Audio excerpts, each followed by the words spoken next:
Oh, hoy, what's up mga kamas ko dyan? So, good day sa inyo.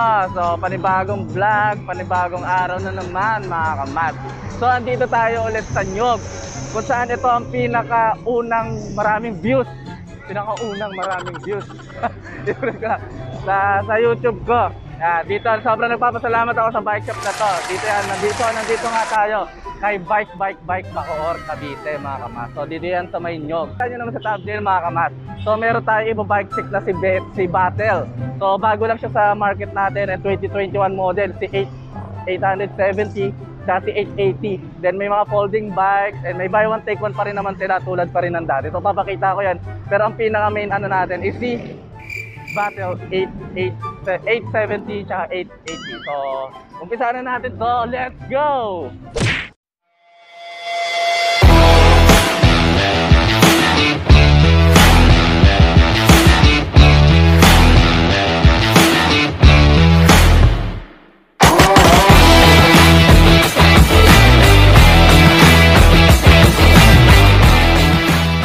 So ito si Battle 880. So umpisahan natin muna kay 880. Ito yung kulay niya na black, then may color orange, ganon yung kulay niya. Pero mas matingkad yung black sa kanya.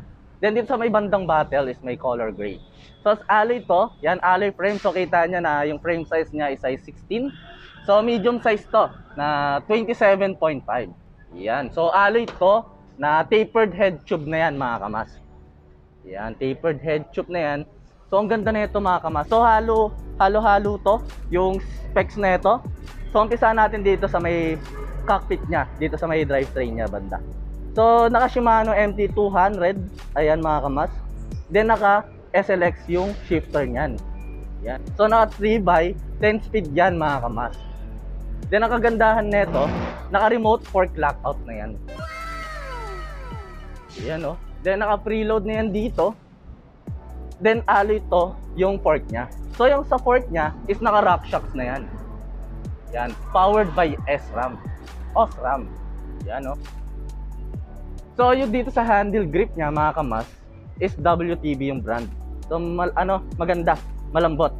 Then dito sa may handlebar niya is Battle na. Yan, na 35 race 6061. So alloy to. Alloy to mga kamas. Yan. So yung ano niyan, stem niyan is alloy na din. Then ayun yung spacer niya. So pwede ka pa magbawas diyan mga kamas. Then ayun nga, yung ano niya, head tube niya is tapered. Yan. So dito tayo sa gulong. Yung gulong niya is naka maxi space na 27.5 by 2.10 yung lapad. Ayan mga kamas. So ang lapad niyan. Then pass rolling na yan mga kamas. So kahit madulas, basa yung kalsada, then malubak or mabato, hindi ka basta mabubutasan dito. Yan, so matibay to and branded yan, Maxxis yan mga kamas. So yung rims niya is double wall na alloy. Yung spokes na ito is alloy na rin siguro to, so wala lang akong dalang magnet para maano natin to. So maralaman mo naman yung sa pitik. So ayan, pitikin lang natin ang konti. So alloy to. Yan yung spokes na ito. So ang ganda na itong Battle na to. So 2021 model nga. Then ayun nga, yung niya is 27.5 na rin yung rims niya. Syempre, na ang lapad. Yan oh. Kung makikita niyo mga kamas, malapad siya. So medyo maaraw lang. Yan, solar boy tayo ngayon. Yan. Yan oh. So ang ganda niya. Then yung hubs niya is letter F or fuse. Parang ganun yung sabi ni boss kanina, fuse. Yan. Yung F niya. So ito yung rotor niya is 160mm. Then ayan, quick release yan. Then may tag pa yan. So bagong-bago pa to. Yung niya, caliper niya. Yan, na Hydra na MT200 na Shimano. Yan. So dito na tayo sa drivetrain niya. Yan. So naka-hollow tech to na Shimano Jore. So sabi ko nga sa inyo mga kamas, halo-halo to. Yan. So baka magtaka kayo na parang ganto ganyan. So halo-halo to mga kamas. Diyan yung presyo mamaya, syempre babanggitin natin. So yung crank nito is nasa 22, 30 and 40. Yan yung size niyan. Yan oh. Then Halotech na nga na ito yung crank arm niya. Yan, Shimano Jore yan. So legit na Shimano Jore yan mga kamas. Then ayan, yung FD niyan is Shimano Jore. Pero yung RD niyan mga kamas is Shimano SLX. Ayan oh. So yung wire nito, ayan. So dito dumaan sa may down tube niya. Yan. So naka ICR to or internal cabling. Yan oh. So nung hinawakan ko parang may mga kaliskis ng snake pala to. Ayan oh, may ganun-ganun. Yung parang sa pag nag-ano ka ng kuko. Yan oh, may ganun-ganun kaliskis ng snake. So ang ganda, ang smooth. So matte to mga kamas. Matte finish. Yan, maganda yung color finish niya. Then dito is makikita mo yung Agile Ride Geometry. Yan oh. Then may lagayan ka na rin ng battle gauge. So dito tumagos. Yung sa ICR niya papunta dito kay FD mo. So nawala, di ba? Yan. So dito yung tumagos mga kamas ha. Yung sa kabila, yung sa FD. Then yung RD mo is eto. Yan. So dito tumagos yung RD mo. Yan oh. So papunta dito sa chainstay niya sa ilalim. Ayan. Then makikita mo dito sa may bandang chainstay yung Excellence 880. Yan oh. Then ayun nga, naka Shimano SLX. Then dito na tayo sa may cogs niya. Yan. So naka 10 speed to, naka set type mga kamas. Yan oh. So yung pinakamalaki na ito, nasan? Ano yun na? 3060. So 11 by 3060 yung pinakamalaki. So ayan kung kita nyo ba. Yan, medyo hindi ata kita eh. So 11 by 3060. Yan. So sa seat stay niya, walang bridge or walang butas para paglagyan ng mudguard, bike carrier or fender. So malinis. Then malaki pa yung space mga kamas. Pati dito sa baba, wala rin siyang bridge. Yan. So yung gulong niya is same lang din doon sa harap. Maxi space na 27.5 by 2.10 and 65 PSI yung pinakasagad na hangin.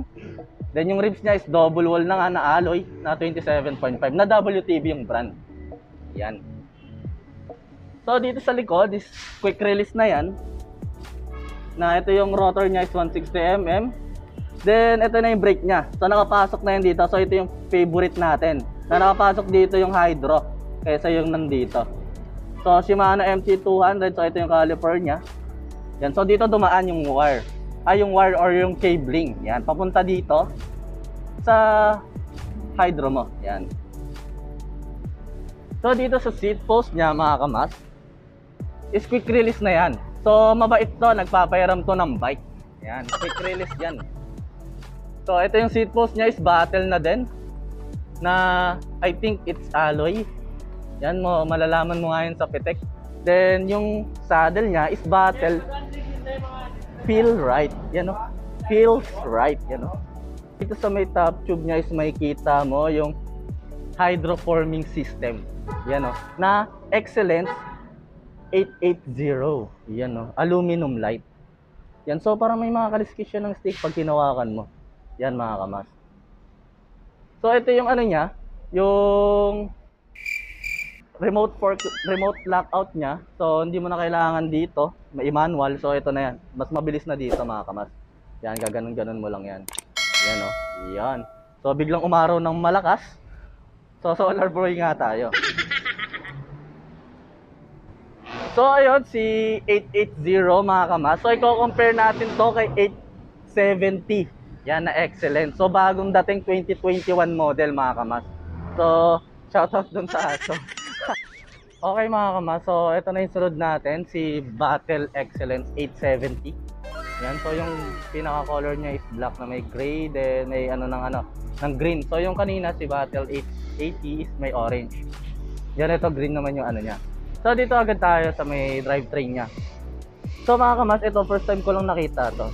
Yan si Magura. So hindi to Magurang. Magura yung brand. Na German brand yan mga kamas. So ang ganda ng pistol niya. Yan oh. Ang ganda mga kamas. So kakaiba. So first time ko lang to nakita. Promise. Yan. Ang ganda niya. Sa personal ko makita niya mga kamas. Ang ganda niya. Then syempre dito na tayo sa niya. Sa shifter niyan. So ito naka Shimano Jore.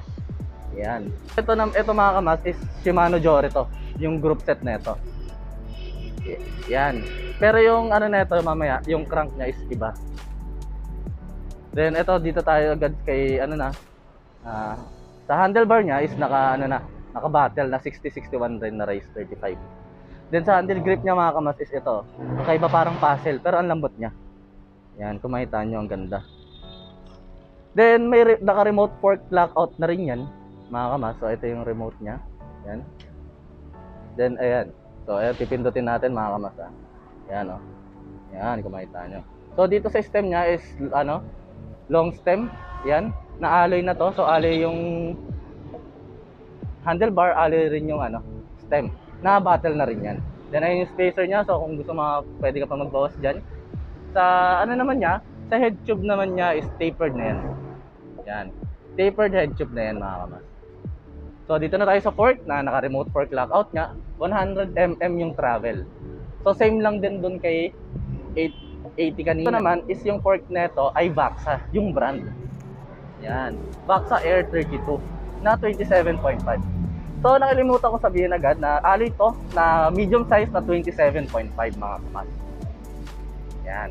So sa gulong niya is same lang din kay 880 Maxi Space na 27.5 by 2.10. Pero yung rims is battle na alloy, pati yung spokes. Yung kay 880 is WTB yung brand nung rims. Yan. So sa hubs naman mga kamas is Quanta. Yan. Yung hubs niya is brand ng Quanta. Kanina is yung F, parang fossil ata yon or fuse. Quick release dito na Quanta yung niya, yung brand nga. So yung neto mga kamas is ang laki ng rotor niya. 180mm mga kamas. Yan o. So ito kakaiba yung niya, yung caliper niya. So ayun nga yung caliper niya, na oversize yan mga kamas. Yung kasi German brand yan eh. So syempre ngayon ko lang din nakita to mga kamas. Then may parang nilagay siyang dito, yung spacer niya. Yan, parang may spacer pang dinagdag. Kung tama ba ako or mali ako. Then ayun kung makikita niya mga kamas. So dito tayo sa niya, sa top tube niya is internal cabling. Dito dumaan yung niya, cabling niya papunta dito sa brake niya. Dito, ay brake niya, mali. Papunta pala sa ISD niya. Ayan, mali pala ako. Sorry mga kamas. Yan. So yung dito naman is ito. Yan, ito yung wire papunta dito pala sa brake niya. Yan dito. So dito naka-internal cabling pero sa top tube niya naka-ICR yan. Yan. So ito naman is naka external. Yan. Then pagdating naman dito sa may niya, asan yung isa? Sa may FD niya, so dito dumaan. Yan, ito yung wire, yung niya, cabling niya. Papunta sa RD niya. Yan. So yung RD niya is dito tumagos. Yan. Ito, kung makita nyo. Then pumunta dito sa may chainstay niya nga sa ilalim. So ayun, makikita mo yung battle dito sa chainstay. Then yung niya, RD niyan is Shimano Jore. Yan, so legit na Shimano Jore yan mga kamas. So 3x10 speed din to mga kamas. Pareho lang din doon kay 880 na 11x3060. Yung cogs niya na cassette type na yan.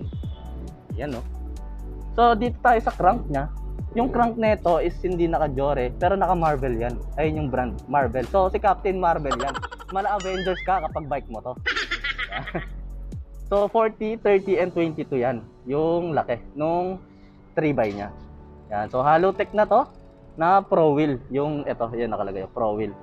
Then yung crank arm is Marvel pati dun sa kabila. So dito sa seat stay niya mga kamas is may bridge and may lagayan ng batet ng bike carrier. So si 880 kanina is walang bridge. Malaki yung space dito. And walang butas, so hindi ka makakapaglagay doon. Pero ito meron. Pero dun sa baba walang bridge, pero dito meron. Yan. So yung gulong is same lang din dun sa harap. Maxi Space na 27.5 by 2.10. Yung rims na alloy is Battle, yung brand. Then yung spoke is alloy. Ayan. So pas rolling na to mga kamas tulad ng sabi ko nga. Yan. To, pang matagalan to pag Maxis. Siguro mga 1 taon. Depende sa gamit. Yan. So dito tayo sa likod. Ayan, yung sa likod niya mga kamas, so medyo against the light lang siguro. Yan, so ito nga oversize na naka-post mount na yan dito. Yan, so ito yung pinaka-gusto natin. Yan. Ayun yung niya, caliper niya. Yan, na German brand nga yan, si Magura. Magura, ayan, Magura. So hindi magurang. Yan. Then ito yung ano niya, yung rotor niya dito sa likod is 160 mm pero yung dun sa harap is 180. Yan. So magkaiba yung rotor niya sa harap tsaka sa likod mga kamas ha. Dito is 160, dun sa harap is 180. So ayan, di ko alam kung bakit, siguro dahil sa batalya or batalya siguro sa may fork. Yan. So quick release na rin yan dito, nakuwanta rin yung hubs din. Yan. So dito sa top tube niya mga kamas, makikita mo yung ayan, yung Excellence 880 na battle, then tapered head tube nga. Yan. So para may mga kaliskis din siya pag hinawakan mo nga. Yan. So dito is quick release. Yan, dito sa seat post. So mabait to. Then seat post niya is battle na, and yung saddle is ito. So hindi ko alam kung anong, siguro battle brand na rin to. So malambot. Yan. Ito nga yung sa niya, makikita mo is alloy frame na size 17 na si battle. Na 27.5. So may barcode pa yan. Yan, i-Gcash mo na lang yan mga kamas. Yan o. Presyo nito ni Battle 870 is 41,000 mga kamas. Yan. So kay bike Bacoor to mga kamas ha. So syempre alam naman natin pag si bike Bacoor or bike kahit anong bike yan, sulit yan mga kamas. Yan. Sulit magbenta yan sa mga natin, sa mga tropa pips natin or mga ka-good bike. Yan. So 41k. Si naman, si 880 is 42,800. Yan, no? So kung pinanood nyo ng buo, makikita nyo yung difference nilang dalawa. Yan, so 42,800 si 880 Excellence Battle. Si Excellence Battle 870 is 41k. Ayan, so kung pinanood nyo nga, malalaman nyo kung ano yung pinagkaiba. Galing 10.8, nag-less ng 1k. Yan, 9.8 na lang. So naka L2A3 yan na GS 3x8 speed mga kamas. Yan, naka-hydro yan, RDR. Yan, so mga naghahanap ng beta. Yan, ito meron dito kay sale. Yan, so nagbaba. Then meron din sila dito yung MIGS na folding bike. Ayan. Bagong dating lang din dito. Yan, may mga kasama na yan lagayan ng ulam. Yan, pati dun sa likod. Yan. So yan, angkasan ng mga bebe. Then may na rin yan dito. May mudguard. Yan, or fender. Yan. So yung speed nito is naka 1x lang pala. 1x7 speed mga kamas. Yan o, so yun si MIGS, si paring MIGS. So 6,400 alloy to na folding bike na 1x7 speed. Naka Shimano Revo Shift yan. Yan. So meron pa yung Hikes. Yan, ito si Hikes na naka suspension. Na folding bike din, naka Shimano Revo Shift din. Na 6 speed naman to, 1x6 speed. So dito is walang nakalagay, walang kasamang lagayan ng ulam, pero doon sa likod is may angkasa ng bebe. Yan. Magkano tong Hikes, boss? Ano yan? Buy one take one. Ay, oo nga pala. Oo nga pala. So buy one take one nga pala to, si Hikes. Yan. So nung galing nga pala tayo dati dito is buy one take one siya. Magkano yun, boss? Kasama na to MTB ah. Ito, magkatabi sila. Itong mountain bike na Hikes na alloy, tsaka ito si Hikes na folding bike. Magkano to, boss? 13,700. So 13,700. Dalawa na yung bike mo. So pwede kayo mag-Valentine's magkasama ng bebe mo. Yan oh. So dito yung bebe mo. Dito yung boyfriend mo. Yan oh. So naka na yan si Mars na hydro. Na 3x9 speed na yan mga kamas. So 13,500, dalawa na yung bike mo. San ka pa? Ayan, di ba? So ito pa yung mga available bikes nila. Yan yung mga Keystone, Force, and Viper na fat bike. May Trinks pa sila dito. Yan. Trinks na 26er. Yan, marami pa kamas. Then ayan. Yung Beta Spade Tail nga. Yan. So ayan pa yung mga available bikes nila. Then yung pinaka nila is yung si Battle. So, syempre, like niyo yung page ni Bike Bacoor sa mga updated bikes and price nila and sa mga parts and accessories mga kamas. Yan. So, ito pa yung mga frames, yan. Then, mga wheel set and syempre, yung mga parts, yan. Shoutout sa RGP Las Piñas. Guys, dito nag-check tayo, minsan daan tayo rito. May bike pa ko or. Bike po or Biker Easy. Yan. Shoutout sa mga Kamas Power. Thank you sir. Ride safe po. So ayun mga kamas, no? So ayun yung bagong-bago at fresh na fresh, mas fresh pa sa atin si Battle 880 tsaka si 870. Excellent. So ang ganda nila kahit iba-iba yung yung nakalagay na parts. So ayun mga kamas, no? So that's it for this video mga kapadyak. So huwag niyo kalimutan i-like kung nakatulong ako sa inyo, kung may nakita kayo na hinahanap yung bike. And syempre, don't forget to like, subscribe din mga kamas. And click the bell button para mas updated tayo sa mga kaganapan sa channel natin. So that's it for this video mga kapadyak. I love you all. Ride safe palagi. God bless. Peace out.